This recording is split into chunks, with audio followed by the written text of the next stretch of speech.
देखिए हर खबर यहीं पर। सब्सक्राइब कीजिए TV9 भारतवर्ष।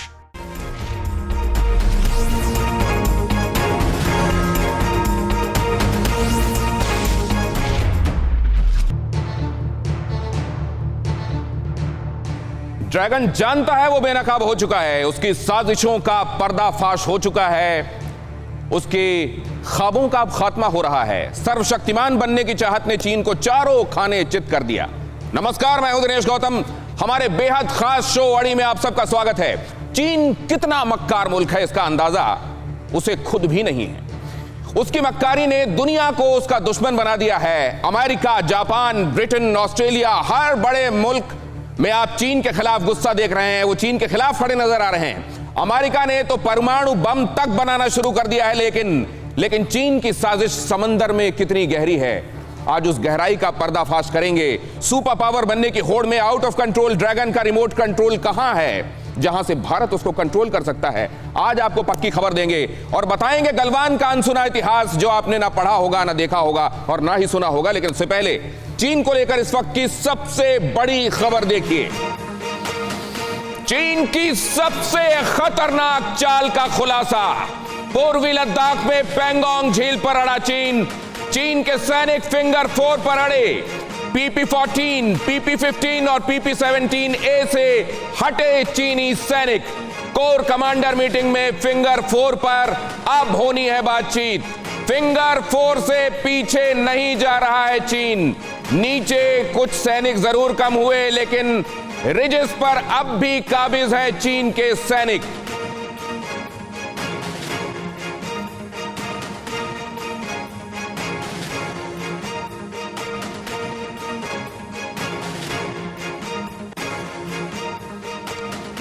और यह है इस वक्त की दूसरी बड़ी खबर।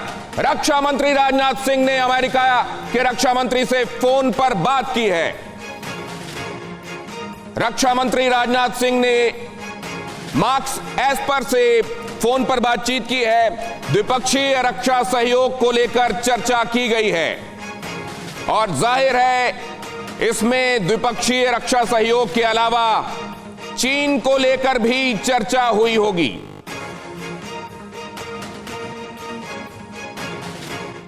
क्या बातचीत हुई हो सकती है इसमें? और पैंगोंग त्सो, जिसको सबसे ज्यादा महत्वपूर्ण माना जा रहा है, क्योंकि पैंगोंग त्सो से ही सड़कें निकालकर उसने G219 पर जोड़ी हुई है चीन ने। क्या होगा पैंगोंग त्सो में? गलवान का इतिहास भी आपको बताएंगे। हमारे साथ मेहमान जुड़ रहे हैं। डिफेंस एक्सपर्ट के सिन्हा आपको नजर आ रहे हैं। Defence expert major general Shankar Prasad आपको नजर आ रहे हैं। मेजर जनरल संजय सोई हमारे साथ चर्चा का हिस्सा हैं। हमारे साथ पूर्व राजनयिक भी जुड़ रहे हैं, विवेक काटजू साहब और प्रोफेसर अशोक टिक्कू, जो कि कश्मीर से ताल्लुक रखते हैं। गलवान वैली पर चीन के दावे पर उनकी खास टिप्पणियां आज आपको ये बताएंगी कि क्या गलवान में गलवान का नाम लेने का भी हक है क्या चीन को। लेकिन सबसे पहले मैं कुछ खास आपको दिखाता हूं और उसके बाद चर्चा की शुरुआत करूंगा। असल में 1500 कुछ किलोमीटर का ये जो ये सीमा है लद्दाख की, जहां पर इस बार चीन ने ये प्रेशर माउंट किया है हिंदुस्तान के ऊपर।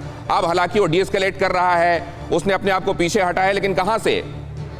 पेट्रोल पॉइंट 14 से, पेट्रोल पॉइंट 15 से वो पीछे हटा है। 17A पेट्रोल पॉइंट, जिसको गोगरा भी कहते हैं, गोगरा पोस्ट, वहां से वो पीछे हटा है। लेकिन पैंगोंग त्सो में उसकी सेना की थिनिंग, उसकी सेना के हटने का सिलसिला अभी तक उतना नहीं हुआ जो संतोषजनक कहा जाए। आइए मैं दिखाता हूं कि असल में यह मसला क्या है। आप बहुत गौर से देखिएगा, और अक्सर आपने इस दौरान जबकि चीन के साथ भारत का तनाव बढ़ा है, आपने इस इलाके को बहुत ध्यान से देखा है और समझा है, जिसे हम कहते हैं पैंगोंग त्सो। वो झील जो बेहद लुभावनी है, इतनी लुभावनी कि बहुत सारे फिल्म प्रोड्यूसर्स ने जरूरी समझा कि वो यहां जाकर ही अपनी फिल्म की शूटिंग करें। लेकिन यहां पर जो चल रहा है वो हिंदुस्तान के लिए चिंता का सबब है। इस समय आप देख रहे हैं मेरे बाएं तरफ चीन का हिस्सा, जहां पर वो फिंगर 8 तक ही एक्चुअली लाइन ऑफ कंट्रोल उसकी होनी चाहिए, लेकिन वो कह रहा है कि मेरा हिस्सा फिंगर 4 तक है। और फिंगर 8 से फिंगर 4 तक वो न सिर्फ पेट्रोलिंग करता रहा, बल्कि उसने रोड बना लिया। वहां तक भी ठीक है। उसने पहाड़ी पर ऊपर की तरफ, यहां आप देख रहे हैं ये जो हिस्सा है, यहां पहाड़ी में ऊपर रिजेस पर उसने पोजीशंस ले ली है, ताकि वो जो पश्चिमी हिस्सा है पैंगोंग त्सो का, उधर से भारत की जो पोस्ट है इंडो तिब्बत बॉर्डर पुलिस की, उस पर निगाह रख सके और ये ऑल्टीट्यूड एडवांटेज भी ले सके। और इधर हिंदुस्तान का हिस्सा है जिसको आप जानते हैं फिंगर 1 to 4 वो उसका हिस्सा है, लेकिन इसके 4 के आगे भी वो 8 तक पेट्रोल करता रहा है, लेकिन अब उसको पेट्रोल करने से रोका जा रहा है। तब जबकि 3 बार कमांडर लेवल की बातचीत हुई और राजनयिक स्तर की बातचीत भी हो रही है, विदेश मंत्री भी आपस में बात कर रहे हैं, तब आपने ये देखा है कि यहां पर डिस्कलेशन डिसएंगेजमेंट तो होना शुरू हुआ है, लेकिन वो वैसा नहीं है कि उसे संतोषजनक कहा जा सके। खासतौर से पैंगोंग त्सो में उसकी सेना ने पीछे हटना शुरू किया है। फिंगर 4 में जितना जमावड़ा था, आपको एक फैक्ट बता देता हूं, PP14 में, PP15 में, पेट्रोल पॉइंट 14, पेट्रोल पॉइंट 15 और पेट्रोल पॉइंट 17A में क्यूमुलेटिवली एक साथ जितना जमावड़ा सैनिकों का था, उससे ज्यादा जमावड़ा पैंगोंग त्सो में है। आप समझ सकते हैं पैंगोंग त्सो पे कितनी गहरी निगाहें लगाए बैठा हुआ है चीन। और एक बात और, जब शुरुआत में कमांडर लेवल की बातचीत हुई 6 तारीख को जून में, 22 तारीख को जून में, 30 तारीख को, तो 6 और 22 तारीख को वो पैंगोंग त्सो पर चर्चा करने के लिए तैयार ही नहीं था। वो कह रहा था पेट्रोल पॉइंट 14 की बात कर लो, 15 की बात कर लो, 17A की बात कर लो, पैंगोंग त्सो की चर्चा मत करो। और हिंदुस्तान ने इस बात को लेकर प्रेशर बनाया कि अगर तुम पैंगोंग त्सो पर बात नहीं करोगे तो हम किसी चीज पर बात नहीं करेंगे। आखिरकार उसको नेगोशिएशन टेबल पर पैंगोंग त्सो वाला हिस्सा भी लेकर आना पड़ा। अब हिंदुस्तान ने उससे ये कहा है कि यहां से डिसएंगेजमेंट और डेस्केलेट करो, लेकिन अभी तक संतोषजनक यहां पर प्रगति भारत के हिसाब से नहीं हुई है। तो अब आगे मामला कहां जा रहा है? लेफ्टिनेंट जनरल शंकर प्रसाद साहब, क्या होने वाला है आगे? पैंगोंग त्सो क्या वैसा ही रहेगा? यहां स्टेटस को एंटी नहीं हो पाएगा क्या?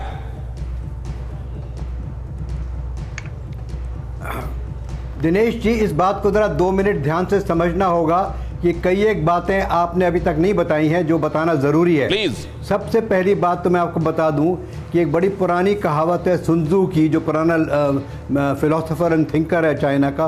वो कहता है strategy without tactics is the slowest way to victory, tactics without strategy is the sure way of losing.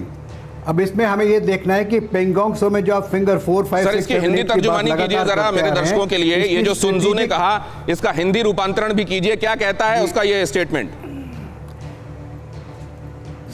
Strategy यानी कि बड़ी पिक्चर जो होती है वो बिना टैक्टिक्स को छोड़ दीजिए, स्ट्रैटेजी सही होनी चाहिए। स्ट्रैटेजी सही होगी तो आपकी विक्ट्री होगी।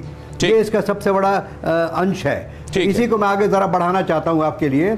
आप बातें करते हैं फिंगर 4, 5, 6, 7, 8 की, ये बात आप नहीं करते कि इन चीज़ों की स्ट्रेटेजिक इंपॉर्टेंस क्या है। आपने कह दिया कि फिंगर 4 के ऊपर पहाड़ी पर बैठा है, 5 के ऊपर बैठा है, ऊपर से नीचे आता है, ज़्यादा स्ट्रेटेजिक उसकी हो गई। दैट इज़ टैक्टिकल, वो टैक्टिकल उसकी वो है, स्ट्रेटेजिक नहीं है। तो हमें इस वक्त ये देखना है कि इस फिंगरों की जो एरिया 4 और 8 के बीच में है, इसकी स्ट्रेटेजिक इंपॉर्टेंस क्या है। स्ट्रेटेजिक इंपॉर्टेंस इसकी ये है कि इसके अगर आप लाइंस के ड्यू साउथ जाएं, जहाँ से LC उसके अभी ईस्ट से जाती है, वहाँ पे आपको एक तो मिलेगी स्पंगूर, एक मिलेगी आपको सिरजब, और उसके तुरंत नीचे चिशूल एयरपोर्ट है और स्पंकू है। तो यहाँ पे इसकी स्ट्रेटेजिक इंपॉर्टेंस जो है वो रिलेटेड टू चिशूल एयरफील्ड है। Thrissur airfield is the most strategic asset we have got in this area, just like जिस तरह से हमें DBO में strategic importance उसकी है, हमारी वहाँ एयर स्ट्रिप है। तो air strip in DBO is strategic importance। Air strip जो हमारी चिशूल में है वो स्ट्रेटेजिक इंपॉर्टेंस। अगर यहाँ से पैंगोंग त्सो वो पूरा फिंगर 4 तक ले लेता है या वहाँ पर अपना हक जमाता है और उसके बोलेगा कि नीचे साउथ में आप जाइए, तो चिशूल या तो चिशूल उसकी टेरिटरी में ही आ जाएगा उसकी लाइन के मुताबिक, या अगर मान भी लिया कि वो उसके अगर राइट से उसके ऊपर से निकल भी जाता है तो फिर भी त्रिशूल airfield will become non commercial, वो हम इस्तेमाल नहीं कर पाएंगे क्योंकि उसको डोमिनेट करेगा, वहाँ जहाज उतरने नहीं देगा, जहाज उड़ने नहीं देगा। सो आपको सबसे बड़ी बात जो समझनी है इस समय, ऊपर पहाड़ियों की तो टैक्टिकल इशू हो गई कि ऊपर बैठा है तो tactically is stronger to what we are sitting नीचे। ऊपर वाली पोजीशन हमेशा टैक्टिकली इंपॉर्टेंट, लेकिन स्ट्रेटेजिक इंपॉर्टेंस जरा ध्यान से सोचिए और इसको बताइए। Great insight sir. यहां पर रोकते हुए बाकी मेहमानों के पास जाकर मैं दोबारा आपके पास आऊंगा।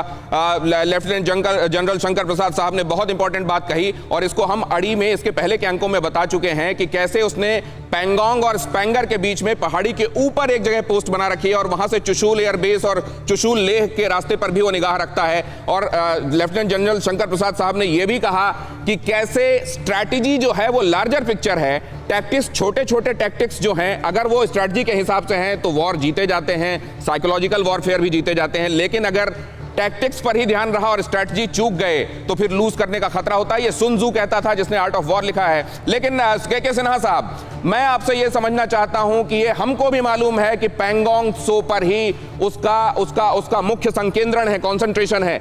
यहां से उसको हटाना क्या हमारे लिए चुनौती होगी या वो अपने कहे हुए पर अमल करेगा, पीछे हटेगा? दिनेश जी, मैं पहले जरा बता दूं, जो शंकर प्रसाद जी कह रहे थे उसी बात को मैं आगे ले जाता हूं थोड़ा। पहले इस बार खास करके पोस्ट कोरोना के पीरियड में चीन यहाँ इस जगह में इतने बड़े जमावड़े के साथ आया है, तो उसका एम क्या था?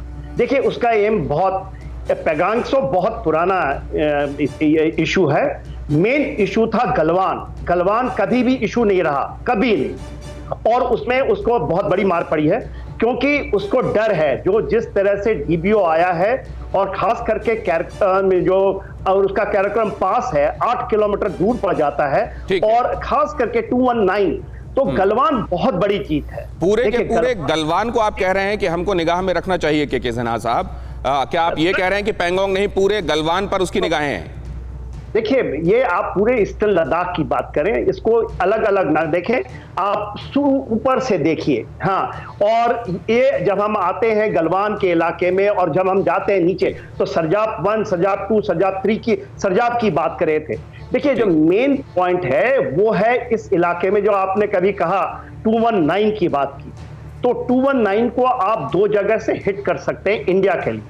हम ये सोचते हैं कि वो चाइना ही हम आए, हम अगर डिफेंसिव माइंडसेट में जाएंगे तो के सिन्हा साहब, यहां आपको रोकते हुए और यहां आपकी ही इजाजत से पहले ये खबर बता दूं मैं कि परमाणु बम बनाने में अमेरिका जुटा हुआ है और अमेरिका चीन की तनातनी के बीच ये बहुत बड़ी खबर है और अमेरिका ने अपने माइट को और दिखाने के लिए परमाणु बम से संबंधित अपने काम को और आगे बढ़ाने का ऐलान कर दिया है। 10 साल में 70,000 करोड़ रुपए खर्च किए जाएंगे। 2018 में राष्ट्रपति ट्रंप ने इसकी मंजूरी दी थी। ये अहम खबर है। के सिन्हा साहब, बीच में आपको रोकने के लिए माफी चाहूंगा, लेकिन आपने जो बात कही कि पूर्वी लद्दाख पूरी निशाने पर है, मैं उस पर लौटूंगा, आ रहा हूं। शंकर प्रसाद साहब, आपके पास भी आ रहा हूं, एक राउंड पूरे केस के पास जाऊंगा। सोई साहब, मैं आपके पास आ रहा हूं। मैं ये समझता हूं कि ये पूरा इलाका, बल्कि वो 3,448 किलोमीटर की जो सरहद है, कई जगह ऐसी हैं जहां पर उसकी निगाहें हैं, लेकिन पैंगोंग त्सो खास तौर से निशाने पर है क्या सर? सोई साहब।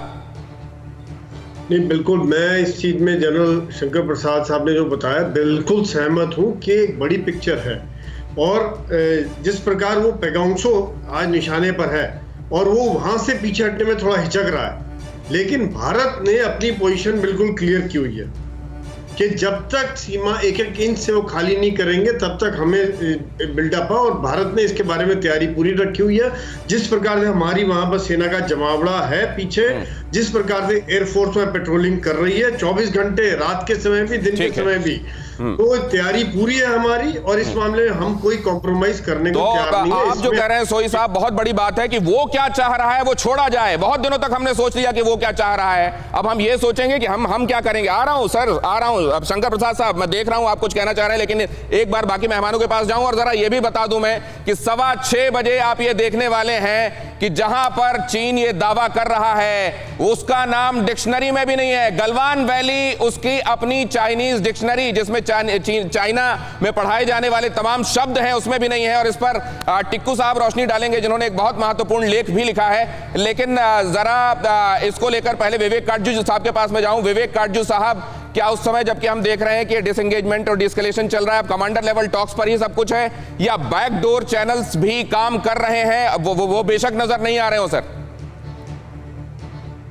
देखिए, बैकडोर चैनल नहीं है, राजनयिक चैनल जरूर काम कर रहे हैं, जो स्पेशल रिप्रेजेंटेटिव्स के हैं, जिसमें हमारी तरफ से डोवल साहब हैं, नेशनल सिक्योरिटी एडवाइजर, और उनकी तरफ से उनके रक्षा मंत्री, उनके विदेश मंत्री हैं वैंगी, जो कि स्टेट काउंसलर भी हैं, वो बातचीत कर रहे हैं। लेकिन दरअसल बात यह है, उस पे हमारे जो मिलिट्री के हमारे अफसरान हैं वो रोशनी डाल सकते हैं।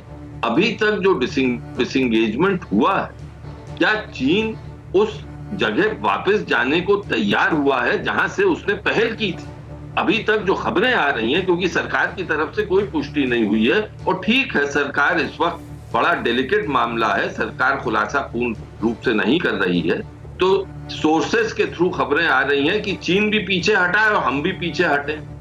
तो दरअसल बात तो ये समझने की है कि क्या चीन ने जो स्थिति तोड़ी थी, जो स्टेटस को एंटी था, जिस पर जो उसने स्थिति तोड़ी थी, उस पर वो पीपी पॉइंट, महत्वपूर्ण सवाल उठा रहे हैं सर आप, और आपने कहा है कि इसमें जो हमारे बड़े सैनिक अधिकारी हैं वो रोशनी डालेंगे, तो मैं जरा इसको लेकर जाऊंगा। विवेक काटजू साहब, जो आप कह रहे हैं, आपने कमाल की बात उठाई है सर, कि क्या स्टेटस को एंटी अचीव होगा सर, या सिर्फ तनाव घट रहा है? लेकिन उससे पहले जरा गलवान को लेकर हम स्थिति देख लें। गुलाम रसूल गलवान, जिनका जन्म हुआ था 1878 में और जो फिर इस दुनिया से गए 1925 में, उसके पहले करीब 35 साल तक वो बड़े बड़े अधिकारियों के साथ कदम से कदम मिलाकर रहे, क्योंकि इस जगह पर वो गाइड का काम करते थे। गॉर्डन ऑस्टिन, जिन्होंने काराकोरम की ऊंचाई के बारे में बताया था कि काराकोरम का जो पहाड़ है वो कितना ऊंचा है, वो गॉर्डन ऑस्टिन, उनके साथ भी इन्होंने काम किया था। इन्होंने फ्रांसिस बेस्ट हस्बैंड के साथ भी काम किया था, जिन्होंने 1904 में तिब्बत के और भारत के बीच में डिमार्केशन को लेकर अहम काम किया था। यह है गुलाम रसूल गलवान। और गलवान असल में जैसा कि टिक्कू साहब आपसे कुछ देर बाद आपको बताएंगे कि ये एक वहां की समझ लीजिए एक ऐसी प्रजाति है जो अपना नाम गलवान सरनेम लिखते हैं, और ये श्रीनगर के आसपास कुछ जगहें हैं जहां ये बहुतायत में पाए जाते हैं। असल में ये काम चरवाहों का करते थे। उसके बाद इनके कुछ लोगों में कर्रा गलवान कहा जाता है। कर्रा मतलब काला, गलवान मतलब, कुछ लोग कहते हैं गलवान का मतलब लुटेरा और कुछ लोग कहते हैं चरवाहा।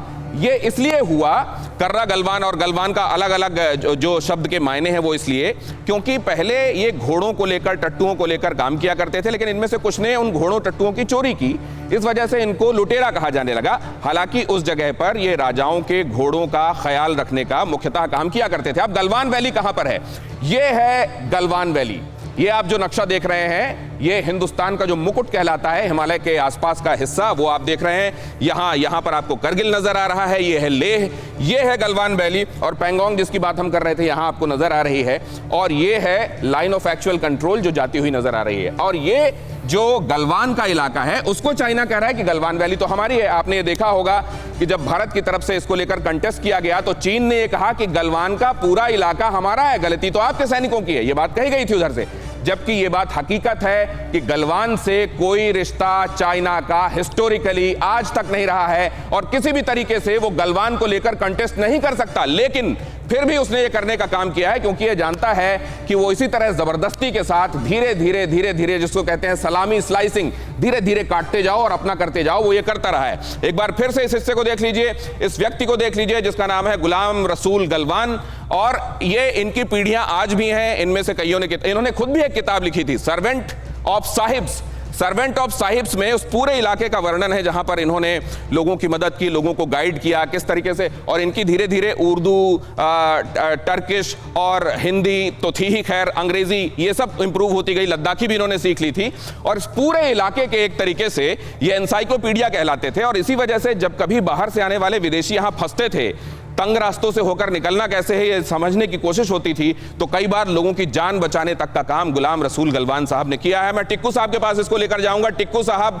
आपका लेख भी मैंने पढ़ा, कमाल की आई ओपनिंग है उसमें, लेकिन जरा ये गलवान्स के बारे में और हमको बताइए ताकि हम समझ सकें कि कहां से आए थे और क्या करते थे ये लोग, और इनके जो अब लोग हैं जनरेशन के, वो क्या कर रहे हैं। Good evening. या गुड इवनिंग।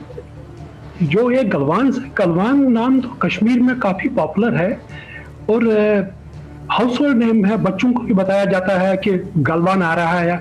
जैसे आपने कहा पहले भी कि गलवान के दो ये थे, एक तो कुछ look they are well built, बड़े तंदुरुस्त कद के लंबे चौड़े गोरे हैं। तो और मैं चाहूंगा अगर गलवान का ये जो नक्शा है वो साथ में दिखाते रहें और गुलाम रसूल गलवान की तस्वीर भी दिखाएं प्लीज। हाँ सर, टिक्कू साहब। तो उसमें ये कुछ ये ट्राइब था वहां पर, जो वहां पर रह के होके फिर कश्मीर में आया, और कश्मीर में तरहगाम है, अवंतीपुरा है, शोपियन है, बंडीपुरा है, इन सब जगह में ये लोग गलवान रहते हैं। और अभी भी गलवान का नाम एक बड़गाम में डिस्ट्रिक्ट में एक गलवान गांव भी एक है। ये सब लोग वहां से आते थे, और गलवान ज्यादातर कश्मीर में बुराई नजर से नहीं देखते थे, इसको समझते थे कि वो गलवान है। गलवान का मतलब है कि ये लोग चोरी छुपे भी अगर कहीं से काम करते थे, पैसा आके उठा के गरीबों को देते थे, गरीबों की हेल्प करते थे। और दूसरे जो चक होते थे, चक उधार देते थे और उन लोगों का खून चूसते थे, लेकिन गलवान मुफ्त में पैसा लोगों को देते थे। इसलिए गलवान का मतलब ये रॉबिन हुड की तरह देखे जाते हैं वहां। बिल्कुल कश्मीर के रॉबिन हुड्स जैसे थे, और भी हर जगह ये मशहूर है। और चीन की मैं सारे इस एरिया में चाइना तरफ से भी सैर कर चुका हूँ, आ चुका हूँ वहाँ पर, काशीगर वाशगर में सिंकियांग तरफ से मैं आ चुका हूँ जब मैं पढ़ाई कर रहा था वहाँ पे। तो वहाँ पर कोई जानता ही नहीं गलवान को, गलवान का नाम भी नहीं जानते हैं, जबकि वहाँ पर जो शिया मुस्लिम है उनका काफी ताल्लुक कश्मीर से है, लेकिन वो जानते नहीं है गलवान क्या है। ये तो नया आपने ये भी लिखा है सर कि वहां के थेसॉरस में, जो चाइनीज थेसॉरस है, उसमें कहीं नाम ही नहीं है गलवान, कहीं कोई शब्द ही नहीं है। चाइनीज की जो हिस्टोरिकल बुक मेरे पास भी है, वो सुहाई बोलते हैं उसको, which is means in Chinese ocean of Chinese words like a thesaurus in English. तो उसमें कहीं गलवान है ही नहीं। ये कहाँ से आया है, कैसे हुआ, तो ये तो और 1959 तक भी एक्सेप्ट किया था कि इंडिया का पार्ट है। सर ये आपने कमाल की बात बताई है। अभी कुछ और पॉइंट्स मैं आपसे जानूंगा, लेकिन काटजू साहब के पास मैं जाऊं। काटजू साहब, जब किसका इलाका कौन सा है इसको लेकर टेबल में बैठकर नेगोशिएशंस होते हैं, तो यही होता होगा ना कि अपना संबंध स्थापित किया जाए कि किस तरीके से हिस्टोरिकली वो जगह आपकी थी, और फिर यह दावा किया जाए कि वो आपका है या नहीं। और इस हिसाब से चीन का दावा कैसे बनता है सर यहाँ गलवान वैली में?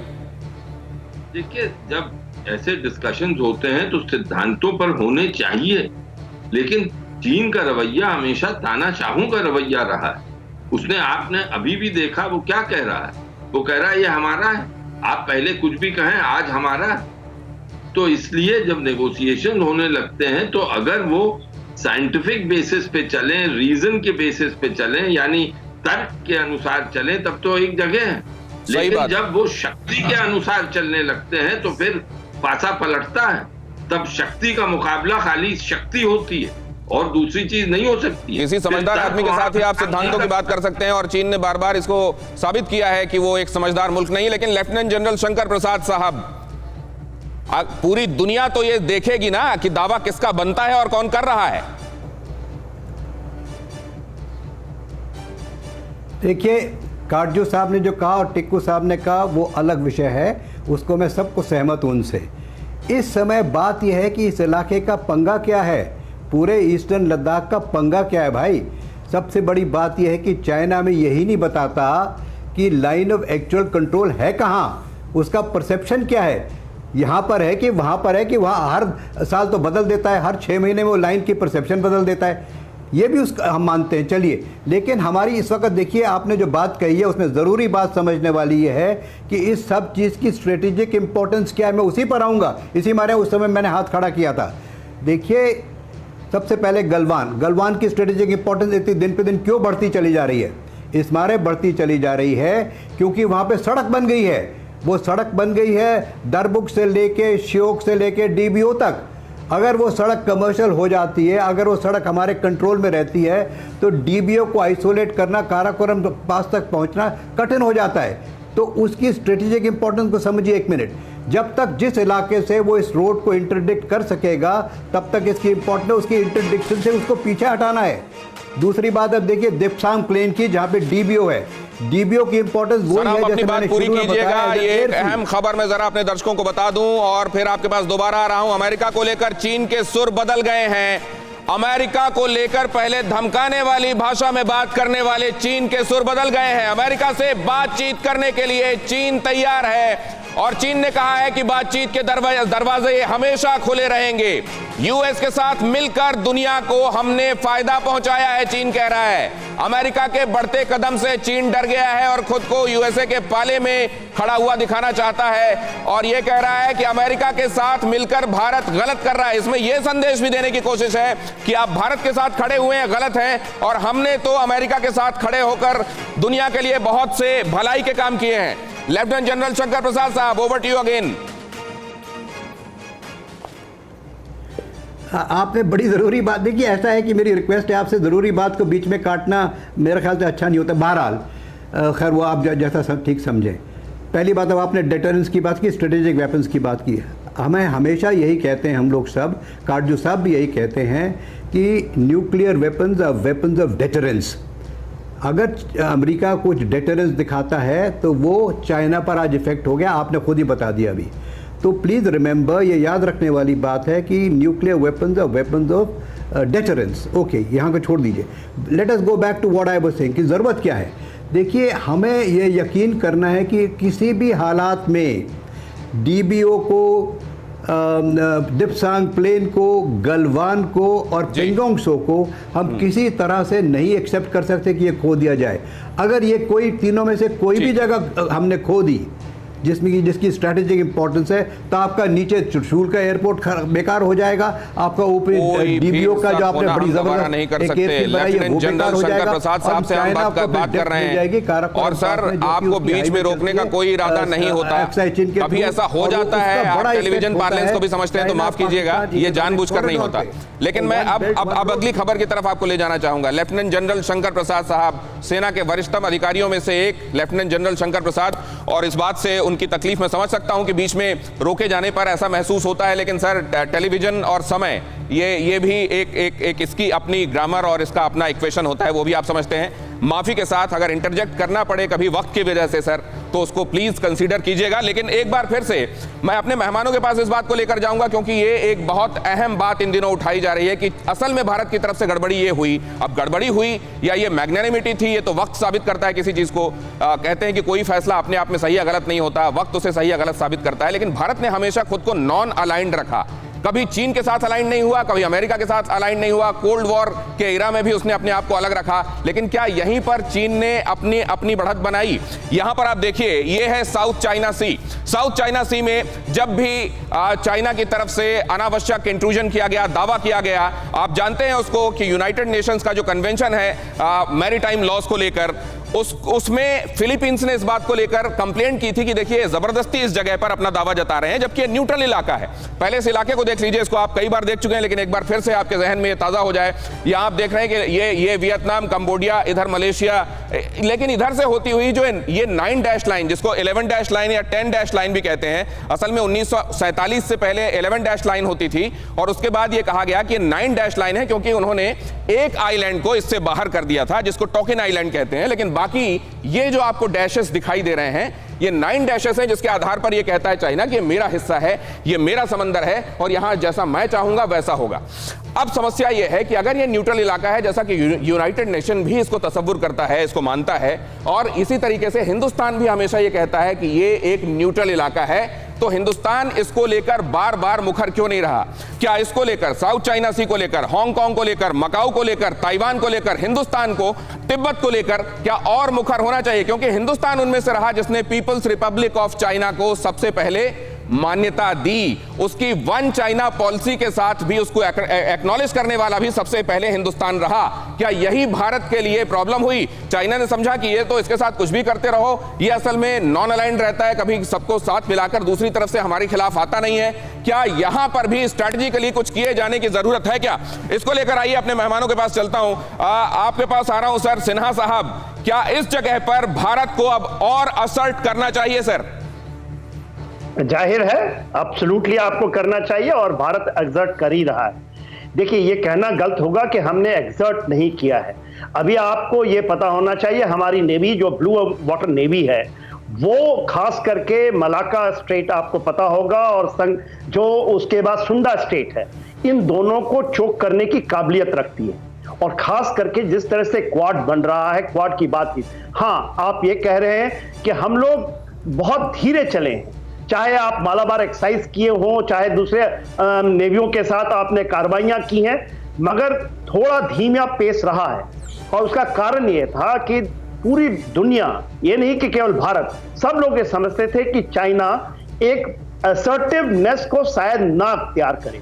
मगर कुछ सालों से आपने देखा जिस तरह से जब उसने सबसे बड़ा डेंजरस काम, उसकी प्रॉब्लम हो सकती है स्पॉटी आइलैंड से, संकाकू आइलैंड से, सबकी प्रॉब्लमें होती हैं, पर जब उसने आर्टिफिशियल आइलैंड्स बना करके उसको मिलिटराइजेशन किया, तब दुनिया के कान खड़े होने चाहिए।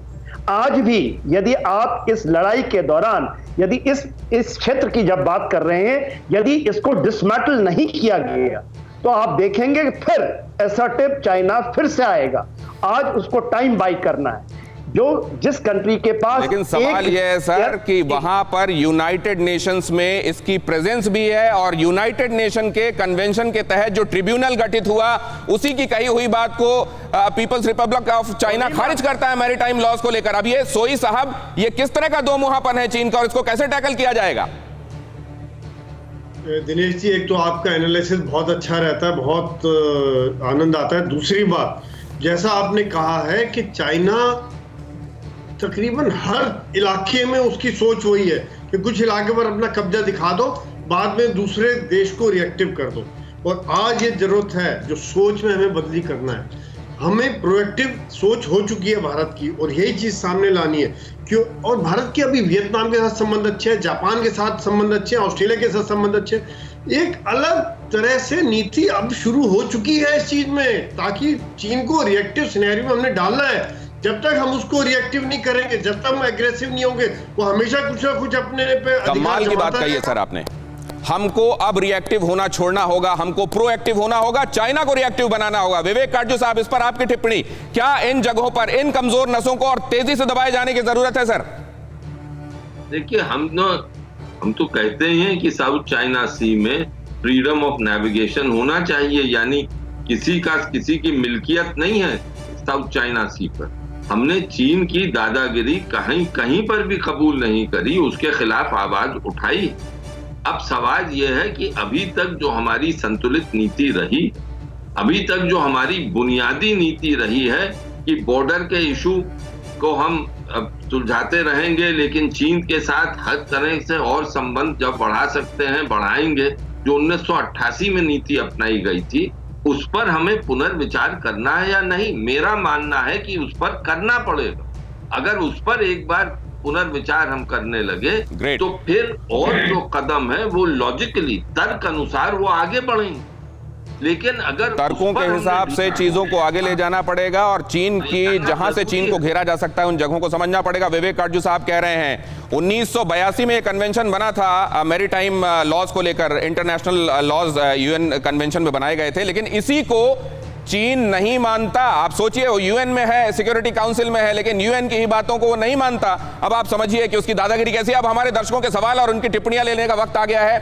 आप देख रहे हैं एक हमारे दर्शक हैं, वो कह रहे हैं people are ready to boycott cheap Chinese goods subject to forget 10-15% more profits by traders, importers and industrialists who have proved themselves to be real traitors. Traitors नहीं कहा जा सकता, गद्दार नहीं कहा जा सकता, क्योंकि पॉलिसी के तहत ये हो रहा है, लेकिन अब मानसिकता बदल रही है। अब देखिए, दूसरे हैं आकाश गबानी साहब, ये कह रहे हैं क्या चीन का विस्तारवाद को रोकने के लिए चीन के पड़ोसियों को एक होना चाहिए? क्या एक सम्मेलन बनाना चाहिए क्या इसके लिए? मैं इस पर एक जवाब लेता हूं अपने एक्सपर्ट से।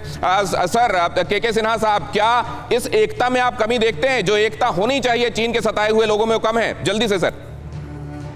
देखिए, आप कहेंगे कि एकता की कमी तो रही दिखती थी और सब लोग अपने स्टैंड अलोन मोड से उसकी विरोध करते थे। आज पूरी दुनिया पोस्ट कोविड के बाद आप देखेंगे पूरी दुनिया बदल गई है।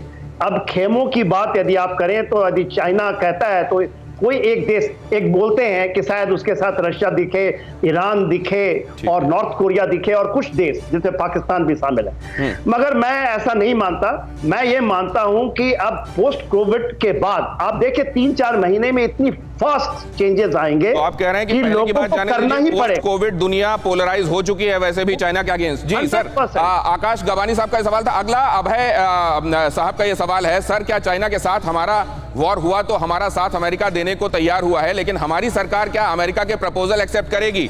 लेफ्टिनेंट जनरल शंकर प्रसाद साहब, क्या अमेरिका के साथ हिंदुस्तान को भी अब खुलकर खड़ा दिखाई देना चाहिए क्या सर? बिल्कुल खुलकर दिखाई देना चाहिए, इसमें दो राय हो ही नहीं सकती। कोई ऐसा कोई राक्षस थोड़ी है चाइना जिसका हम सामना नहीं कर सकते। खैर बहरहाल उस चीज़ को तो आपने क्या, लेकिन जो लास्ट डिस्कशन आप कर रहे थे उसमें ज़रा सी एक बात यह है कि इस समय चाइना को हम बाइकआउट कर रहे हैं, अवश्य कर रहे हैं। इसमें एक ज़रूरी बात समझने की ये है कि चाइना 30 साल आगे की सोचता है। चाइना ने 30 साल पहले सोचा था कि भारत के अंदर और इन सब साउथ ईस्ट एशियन कंट्रीज़ के अंदर मैं इकोनॉमी में इस तरह से लेफ्टिनेंट जनरल शंकर प्रसाद साहब से एक बार फिर से मुझको माफी मांगनी पड़ेगी, समय का इतना कंस्ट्रेन है और इसको हम देखेंगे कि कैसे इसको दुरुस्त किया जा सकता है। लेकिन 30 साल आगे की हमको भी सोचना पड़ेगा आगे की। और जल्दी से आगे अगले सवाल पढ़ देता हूं। इस समय जबकि विश्व भारत के साथ है तो हमको इसका लाभ उठाकर अक्साई चीन को अपने साथ फिर से वापस शामिल करना चाहिए। क्या हम डिफेंस बजट को 30% नहीं बढ़ा सकते?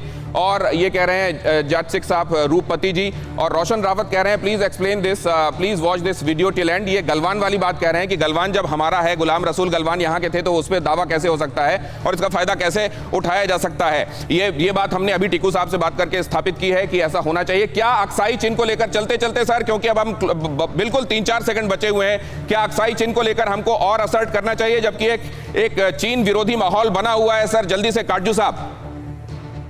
नहीं, हमने अपना अक्साई चीन पर जो भी दावा है वो कभी छोड़ा नहीं है, लेकिन मेरा मानना है कि जोश के साथ होश कभी नहीं छोड़ना चाहिए। जो जमीनी हकीकत है जोश के उस पर साथ होश नहीं खोना चाहिए। बहुत धन्यवाद सर। और जहां कहीं इंटरजेक्शन आपको गैर जरूरी लगे हों उसके लिए मुझको माफ कीजिएगा, वो इरादतन नहीं था, लेकिन वक्त की कमी की वजह से और फॉर्मेट की वजह से कई बार ऐसा करना आवश्यक हो जाता है। बहुत धन्यवाद आप सभी मेहमानों का मेरे साथ चर्चा में जुड़ने के लिए।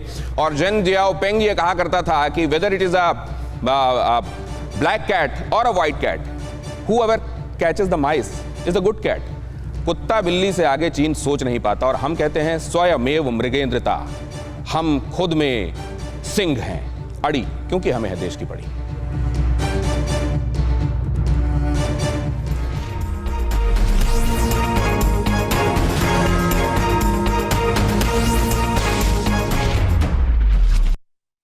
न्यूज़ टॉप 9 रोज सुबह 7 बजे और शाम 7 बजे सिर्फ TV9 भारतवर्ष पर।